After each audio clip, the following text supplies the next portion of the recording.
السلام علیکم ورحمۃ اللہ وبرکاتہ۔ محترم سامعین، قابل قدر ناظرین، کیسے ہیں؟ ماشاءاللہ، اللہ آپ کو دنیا آخرت کی خوشیاں دے، کامیابیاں دے، عزتیں دے۔ انسانوں کی تعلیم و تربیت میں ماں کا بڑا کردار رہا ہے۔ جتنے بڑے بڑے اشخاص گزرے ہیں ان کی تعلیم و تربیت میں کہیں نہ کہیں ماؤں کا بہت بڑا کردار شامل ہے، اور میں ضروری سمجھتا ہوں کہ آج کی مائیں ان ماؤں سے سبق حاصل کریں۔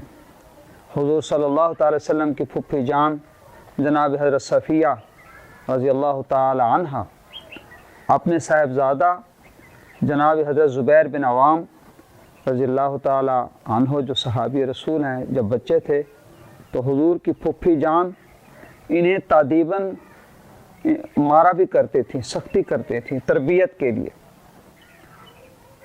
تو آج ان کا کتنا بڑا نام ہے حضرت زبیر بن عوام کا۔ اسی طرح حضرت حسن بصری رحمۃ اللہ علیہ نے ایک قصہ نقل فرمایا ہے۔ وہ فرماتے ہیں ایک قاضی صاحب کے پاس میاں بیوی کا تنازعہ پیش کیا گیا، اور ان کا ایک بیٹا تھا۔ دونوں خواہش مند تھے کہ ہمارے پاس رہیں۔ لڑکا کیونکہ سمجھدار تھا تو قاضی صاحب نے لڑکے سے پوچھ لیا کہ آپ ماں کے ساتھ رہنا چاہتے ہیں یا باپ کے ساتھ؟ تو لڑکے نے کہا میں اپنے باپ کے ساتھ رہنا چاہتا ہوں۔ تو ماں نے قاضی صاحب سے کہا کہ آپ اس بچے سے یہ پوچھیں کہ باپ کے ساتھ کیوں رہنا چاہتا ہے۔ تو ماں نے یہ اعتراض اٹھایا تو قاضی صاحب نے اس بچے سے پوچھا، لڑکے سے پوچھا، تم باپ کے ساتھ کیوں رہنا چاہتے ہو؟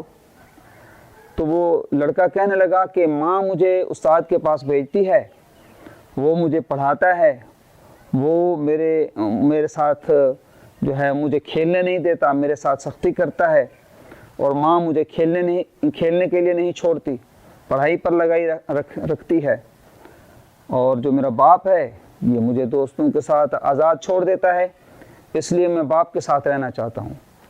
تو قاضی وقت نے یہ فیصلہ کیا کہ تمہارے لیے یہ بہتر ہے کہ تم ماں کے ساتھ رہو، اور اس لڑکے کو ماں کے حوالے کر دیا۔ اسی طرح امام اوزاعی رحمۃ اللہ علیہ مشہور محدث ہیں، بڑے محدثین میں ان کا شمار ہوتا ہے۔ عبد الرحمن بن عمر رحمۃ اللہ علیہ ان کا نام ہے۔ اتنے بڑے محدث تھے کہ جناب حضرت سفیان ثوری ان کے اونٹ کے نکیل پکڑنے کو فخر سمجھتے تھے اپنے لیے۔ اتنے بڑے محدث تھے امام اوزاعی، لیکن وہ بچپن میں ان کے والد فوت ہو گئے تھے، تو ان کی ماں نے انہیں پڑھایا، ان کی تربیت کا انتظام کیا، ان کی تعلیم کا انتظام کیا، ان کے لیے شہر شہر جو ہے انہیں ساتھ لے کر چلتی رہیں، اور اسے بہترین تعلیم و تربیت دی، اور وہ حدیث کے بہت بڑے استاد بنے۔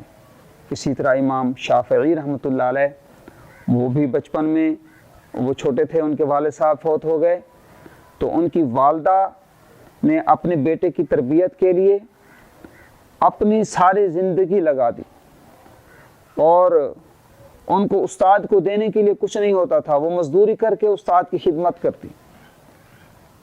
تعلیم کے لیے انہیں دور بھیجنا چاہتی تھیں، ان کے پاس نقدی نہیں تھی، انہوں نے اپنا مکان 16 دینار میں گروی رکھ کر جناب امام شافعی کو 16 دینار دیے، اور وہ تعلیم کے حصول کے لیے سفر پر گئے۔ تو ماں نے اتنی محنت کی، آج امام شافعی کا نام جو ہے وہ بڑے فقہاء میں، 4 جو بڑے فقہاء ہیں ان میں ان کا شمار ہوتا ہے۔ اسی طرح امام احمد بن حنبل بھی بچپن میں یتیم ہو گئے، 30 سال کی عمر میں ان کے والد صاحب فوت ہو گئے، یہ بچے تھے ابھی۔ ان کی والدہ صاحبہ نے اپنے بچے کی تعلیم و تربیت کے لیے مختلف شہروں کے سفر کر کے اپنے بچے کو پڑھایا، اور آج امام احمد بن حنبل کا نام اتنے اعزاز و احترام سے، اکرام سے لیا جاتا ہے۔